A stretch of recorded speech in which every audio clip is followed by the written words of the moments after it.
이제 니고데모와의 그런 말씀 후에 오늘 말씀해 보면 예수님께서 유대 땅으로 가서 그곳에서 세례를 베푸시고 또 요한도 세례를 베풀었는데 아직까지 요한이 옥에 갇히기 전이었더라라고 이렇게 잠깐 그 배경을 오늘 좀 전하는 말씀입니다. 22절 이후로는 마지막 절까지 이제 요한의 마지막 증언이다라고 우리가 이렇게 이야기합니다. 요한복음에 보면 요한이 예수님을 증언하는 그런 말씀들이 전반부에 가득 차 있는데 22절부터 이제 36절까지가 요한 세례 요한이 증거하는 그런 마지막 예수님에 대한 그런 증언이 되겠습니다. 특별히 오늘 세절을 통하여서 예수님께서 세례를 베푸시고 오늘 22절에 보면 유대 땅으로 가서 함께 유하시며 여기 유대 땅이 어딘지에 대해서 분분한 그런 의견들이 있습니다. 그러나 이게 아마 북쪽에 해당할 것이다. 아니면 어떤 사람은 여리고 쪽일 것이다. 또 어떤 사람은 좀 더 남쪽으로 내려와서 요단 쪽이겠다. 뭐 여러 그런 의견들이 있으면 야복강 그 근처라고 보는 그런 분들도 있고요. 그러나 어쨌든 예수님께서 이제 예루살렘 사역 이후에 이 유대 아마 한적한 곳으로 내려오셔서 함께 유하시며 세례를 베풀었다라고 이렇게 말씀하고 있습니다. 자, 과연 또 예수님께서 세례를 주셨을까? 또 이 부분도 여러 분분한 의견들이 있습니다.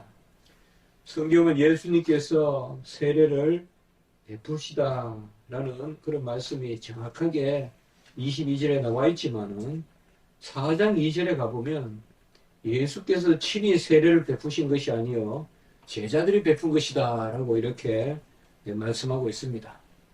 그래서 대체로 뭐 굳이 예수님이 세례를 베풀었다고 해도 해석상 어려움이 없다라고 이렇게 보면서 예수님이 베푸신 세례를 인정하는 경우도 있고 많은 경우에 보면 대다수 주석가들은 요한복음 4장 2절에 비추어서 예수님께서 친히 세례를 주신 것이 아니라 예수님과 함께한 제자들이 세례를 주신 것으로 이렇게 이해하는 그런 입장이 주류라고 하겠습니다.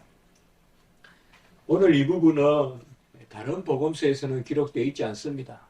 마태, 마가, 누가복음에는 기록되어 있지 않고 요한복음에만 이렇게 기록되어 있으므로 특별히 우리가 마태복음에 비추어 보면 마태복음에서는 예수님께서 이제 세례를 받으시고 요한으로부터 세례를 받으시고 세례 요한으로부터 세례를 받으시고 이제 광야에서 시험도 받으시고 그리고 예수님께서 나사렛으로 이제 가시죠. 그리고 본격적으로 사역을 시작하시는 그렇게 연결이 되어 있습니다. 그렇다면 오늘 이 말씀은 예수님께서 광야에서 시험을 받으신 이후에 나사렛 가시기 전에 유대 땅 어느 곳에서 이렇게 적지 않은 시간 동안 짧은 시간이 아니라 꽤 유하시면서 세례를 베푸시고 그렇게 세례 요한과 함께 또 같은 지역 혹은 어느 정도 떨어진 지역에서 이렇게 세례를 주신 것으로 우리가 이해를 합니다. 세례 요한은 물 세례를 주었고 여기 오늘 예수님께서 제자들을 통하여서 베푸신 세례도 물 세례입니다. 우리가 받는 세례도 물론 성례로서 물로 세례를 베풀게 되는 것이죠. 요한복음 1장 31절에 보면 세례 요한이 물로 세례를 베푸시는 것은 예수님을 이스라엘에 나타내려 함이라 라고 이렇게 분명히 말하고 있습니다. 그럼 세례 요한의 세례의 성격은 뭐냐? 우리가 이것이 가장 중요한 말씀이죠. 예수님을 이스라엘에 나타내려고 세례를 준다. 예수님을 이스라엘에 나타낸다는 것은 아직 예수님께서 구원 사역을 다 이루시고 그 다 이루신 의를 그 성령 가운데서 우리에게 부어주시는 그런 예수님의 인격적인 임재라기보다는 오실 예수님을 미리 드러내는 세례. 그래서 세례 요한의 세례와 오늘날 우리가 받는 세례는 다르다. 오늘날 우리가 받는 세례는 오순절 성령 사건 이후에 이제 베드로가 말씀을 전하고 말씀을 듣는 자가 세례를 받으니 그 수가 3천을 더하더라. 그때 이제 세례가 바로 성령을 받은 사람들의 세례, 우리가 말하는 구원에 이르는 세례, 이런 여러 가지 또 회개, 참 회개의 표, 뭐 이렇게 여러 가지로 드러내는 것입니다. 어쨌든 우리가 예수님을 드러내기 위한 그런 물세례.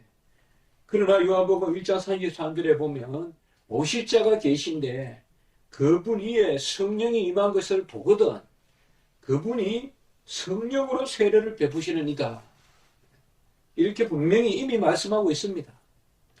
그러면 세례 요한은 물로 세례를 베푸는 사람이고 그가 최고의 선지자고 또 그리고 이제 예수님은 성령으로 세례를 베푸시는 분이다.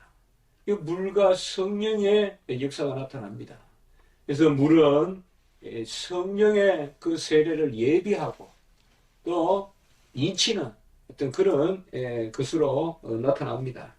이런 물과 성령에 대한 말씀은 우리가 지난 시간까지 계속 보았던 니고데모와의 그런 예수님의 말씀 가운데서도 나타나죠. 어떻게 거듭나야 되느냐? 물과 성령으로 거듭나야 된다. 이렇게 말씀하고 있습니다.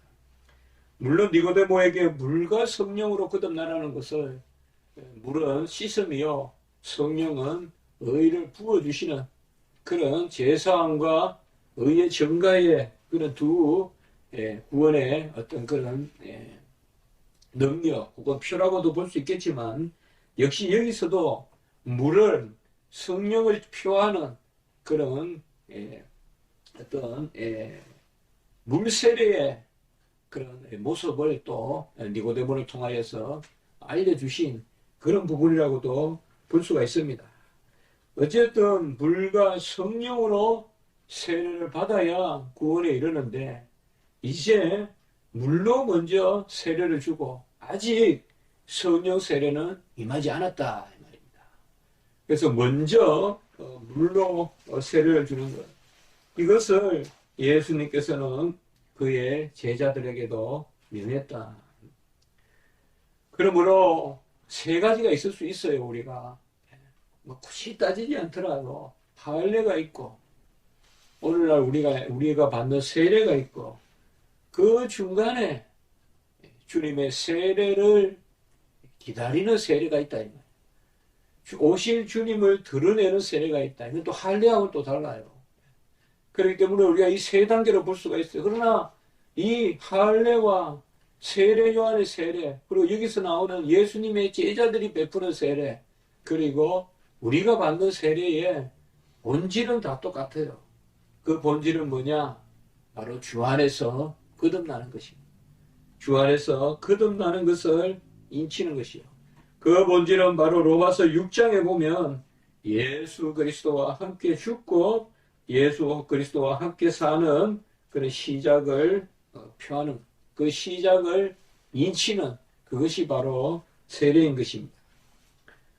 예수님께서는 이 땅에 오셔서 율법을 성취하시고 다 이루시고 우리 구원을 다 이루시고 임마누엘 또 예수의 그 이름을 성취하셨는데 정작 본인은 예수님께서는 이 땅에 오셔서 율법에 순종하셨다. 그분은 세례의 완성자신데 세례 요한의 세례를 받으셨다. 이런 것을 통하여서 우리는 주님께서 아버지에게 순종하시고 모든 너희를 다 이루신 어떤 이방의 그런 신과는 그저 하늘에서 툭 떨어져서 기적적인 어떤 권능을 하고 뭐 계시를 그냥 베풀고 이렇게 주로 종교가 진행되지만은 우리 참 종교, 참 경건 우리 기독교는 예수님께서 친히 이 땅에 오셔서 세례도 받으시고 시험도 받으시고 율법을 다 순종하시고 우리와 동일한 삶을 사시고 그리고 죽기까지 복종하시는 이런 예수님의 본이 바로 드러나 있다. 바로 예수님께서는 친히 세례를 받으시고 또 세례를 주게 하셨지만 그 세례의 본질 혹은 세례의 실체가 뭐냐? 그분이 바로 예수님 자신이시다. 우리가 좀 어려운 말을 쓴다면 세례의 진료가 누구냐? 세례의 진료는 예수 그리스도십니다. 23절에 보면 요한도 살렘 가까운 에논에서 세례를 베푸니 거기 물이 많으므로 사람들이 와서 세례를 받더라라고 이렇게 말하고 있습니다. 세례 요한도 지금 세례를 베풀고 있고 예수님의 제자들도 세례를 베풀고 있습니다. 그리고 24절에 보면 요한이 아직 옥에 갇히지 아니하였더라. 왜 이 말씀을 특별히 24절에 기록하였을까요? 이것은 이후에 이제 요한이 옥에 갇힌다는 것을 이미 바라보게 하는 말씀인가 동시에 요한이 하나님의 섭리에 따라 때가 참 경륜을 이루는데 요한에게 있어서의 그 하나님의 사명은 뭐냐? 옥에 잡힐 때까지, 갇힐 때까지 하나님 나라를 선포하고 그리고 세례를 베푸는 일을 요한에게 하나님께서 명하셨다라는 것으로 우리가 24절을 특별히 주목해서 볼 수가 있습니다. 그래서 옥에 갇히기 전에 세례 요한을 통하여서 세례를 베풀고 그리고 예수님의 제자들도 세례를 베푸는 이런 모습을 볼 수가 있습니다. 우리가 다음 시간에 보면 다음 주에 이제 이 세례의 그런 모습들과 그리고 요한의 세례가 예수님을 드러내는 예수님을 증거하는 그런 세례라는 것 이런 것을 말씀을 통하여서 볼 수가 있습니다.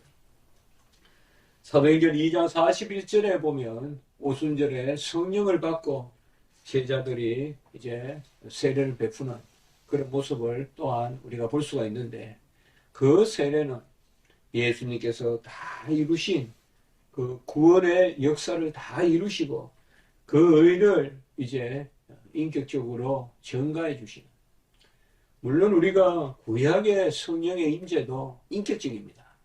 성령은 언제든 인격적으로 임재하고 구약에도 성령의 역사로 구원의 그런 은총이 베풀어지지만은 신약과 구약의 경륜의 차이는 뚜렷하게 나타나는 것입니다.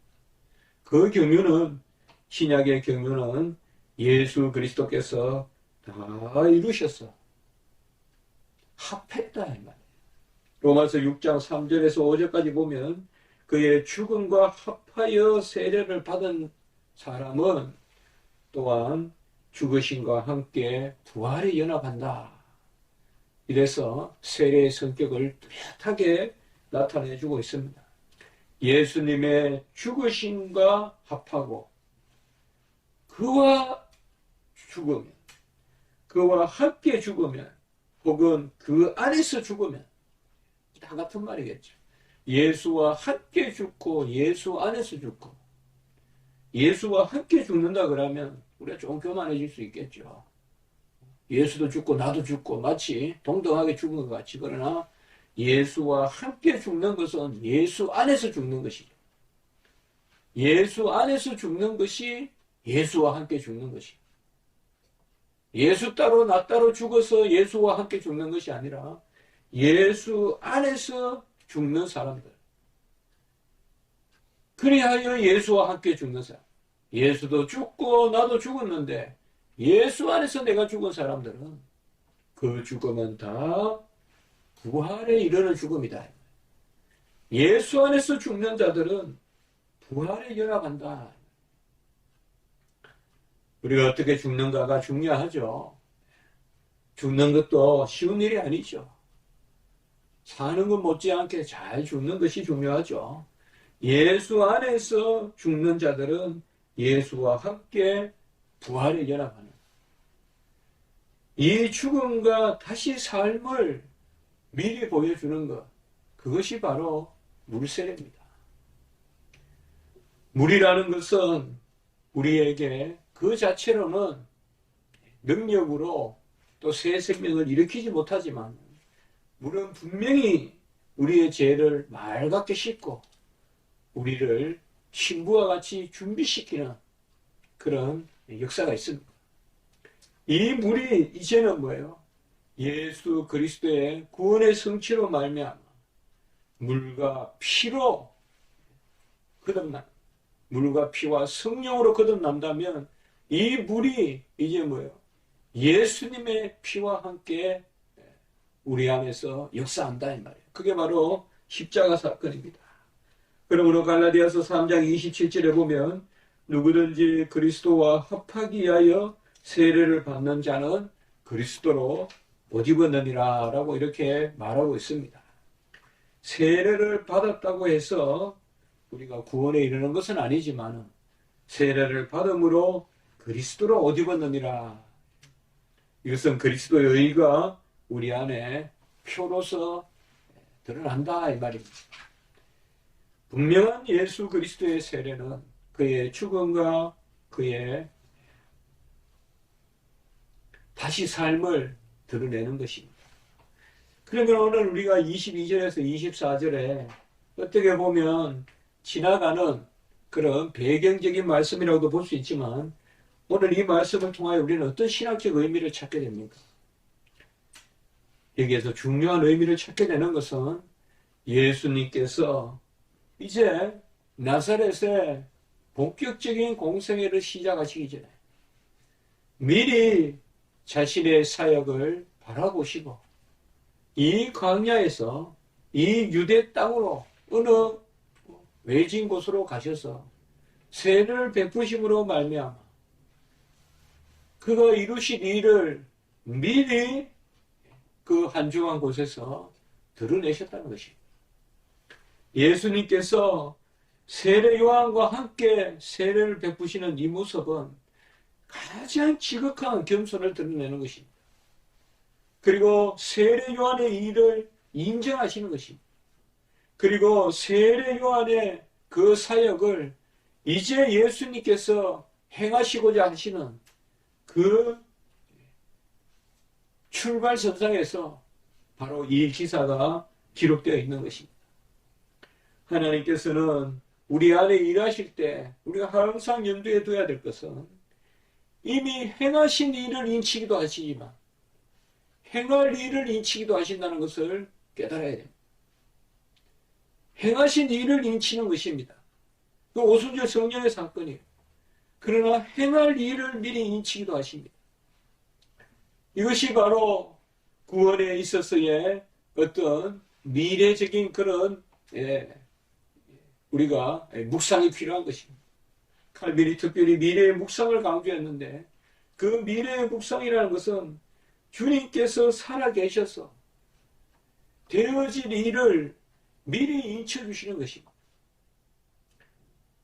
오늘날 몰트만이나 판넨베르그와 같은 사람들은 미래의 일을 인간이 미리 바라보고 그 미래의 일을 예상하는 바대로 오늘날 우리가 살아가는 것, 그것이 부활의 의미다. 그래서 미래적 부활의 현재적 성취, 이런 말을 씁니다.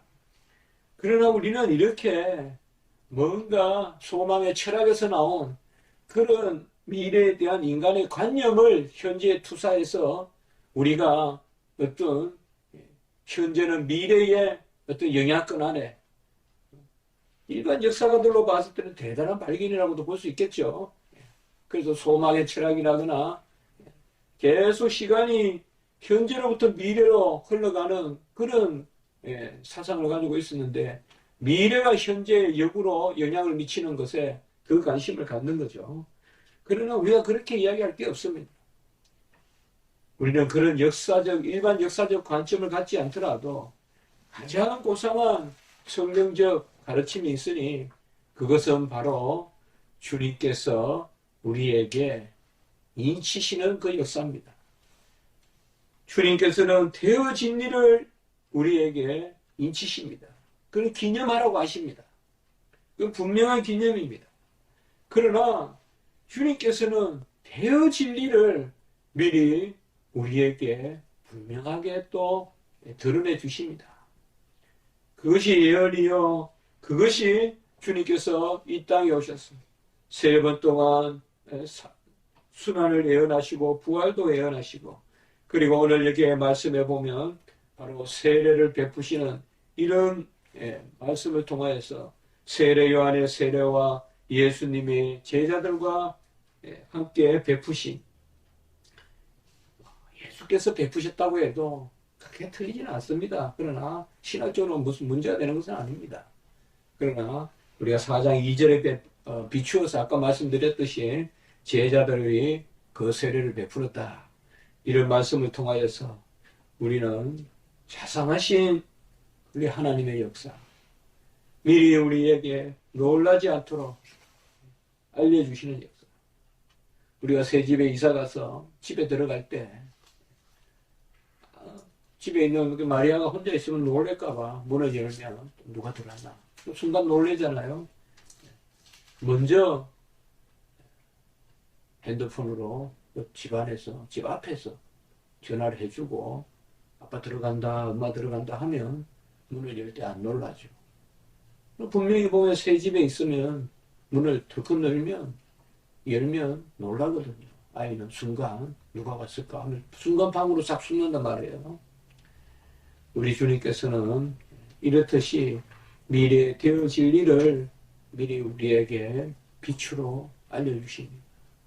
우리가 주님 앞에 기도할 것은 주의 얼굴을 우리에게 향하여 드사 그의 얼굴에 빛을 비추사, 지난주에 우리가 설교에 말씀했지만 미리 우리가 갈 길을 알려주시고 주의 비밀을 우리에게 알려주시고 우리가 흩어나는 데 마음 쏟지 않고 주님이 알려주신 대로 집중하여 봉사할 수 있도록 내 젊음을, 내 시간을, 내 인생을 흩어나는데 결국은 집에 돌아올 거 괜히 탕자같이 방황하지 말고, 그것도 우리가 은혜란 말이에요. 그것도 기도해야 된단 말이에요. 주님, 저에게 미리 알려주십시오. 이 미리 알려주시는 은혜, 이것이 참 큽니다. 그리하여 신실한 하나님을 드러내시고 예언하신 말씀을, 구약의 예언을 신약에 이루시고 예수님은 자신의 예언을 자신이 이루시고 여기에서 우리에게 신실함을 또 성도가 말씀으로 확신하게 하시고, 이런 것이 바로 다 계시의 역사다. 1.1핵이라도 처음과 끝이 다르시지 아니하신 우리 하나님께서 이 땅에 예수님을 보내주시고 예수님이 세례를 베푸시는 이 모습을 통하여 오늘 말씀을 비추어 우리가 기도할 것은, 하나님 아버지, 우리에게도 이러한 되어진 일에 대한 하나님의 인치심과 되어질 일에 대한 우리 심령 가운데서의 인치심, 물론 되어질 일에 대한 인치심은 그 자체로 아직까지 되어진 일에 대한 인치심과는 다릅니다. 그래서 세례 요한의 세례가 지금 우리가 받는 세례와 동일한 능력은 아닙니다. 그러나 세례 요한의 세례도 분명한 은혜의 수단이었다는 것을 우리가 기억해야 됩니다. 이것이 세례 요한의 세례에 대한 신학적인 설명이 아닌가라고 저는 생각해 보는 것입니다. 한번 기도드리겠습니다. 하나님 아버지, 감사함을 드립니다. 주님 그저 전능하시고 모든 것을 주님의 뜻대로 행하심으로 항상 결과만을 알려주시고 우리의 모든 사전적인 것은 오히려 닫아주실 수도 있지만 많은 경우에 미리 이렇게 알려주심으로 우리가 하나님의 신실함을 바라보게 하시고 미리 행할 일들을 예언하시고 알려주시고 또 행하심으로, 이루심으로 우리가 하나님을 더욱 영화롭게 찬양하게 하심을 감사합니다. 하나님 아버지, 우리가 받는 세례도 귀하고 예수 그리스도 안에서의 구원도 귀한데 세례 요한과 예수님의 제자들을 통하여서 미리 세례를 베푸심으로 이제 아버지여 예수 그리스도께서 나사렛에서 행할 그 구원의 일을 미리 우리가 바라보게 하심을 감사를 드립니다. 하나님 아버지, 우리는 보이지 않고 잡히지 않지만 미리 알려주시는 주님의 은혜를 간구합니다. 우리가 주의 종들로서 마땅히 무엇을 해야 되고 무엇을 준비해야 되고 무엇을 집중해야 되고 무엇에 땀을 흘리며 노력을 해야 되고 무엇으로 우리가 아버지여 잠을 줄이고 열심히 일어나 깨어서 기도하고 힘써야 될지 하나님께서 그 빛으로 그 얼굴을 향하여서 알려주심으로 우리가 허탄한데 마음속거나 아버지의 시간 빼앗기지 아니하고 집중할 수 있도록 주님 도우시고 인도하여 주시옵소서. 모든 영광을 하나님께 올려드립니다. 미리 알려주시는 주님께서 다 이루시는 주님이신 줄 믿습니다. 그 은혜가 우리 안에 역사할 줄 믿습니다. 오늘 한 날도 주님께 의지합니다. 우리 예배 가운데 역사하시고 다 이루신 의와 되어질 주님의 역사를 바라보고 기뻐하는 예배가 되게 하시고 우리 아버지여 모든 성도님들에게 한날의 평화와 안식과 주님 앞에 찬미를 드리는 영광의 그 도구로서의 기쁨이 넘치게 도와 주시옵소서. 감사하고 구주 예수 그리스도의 이름으로 기도드리옵나이다. 아멘.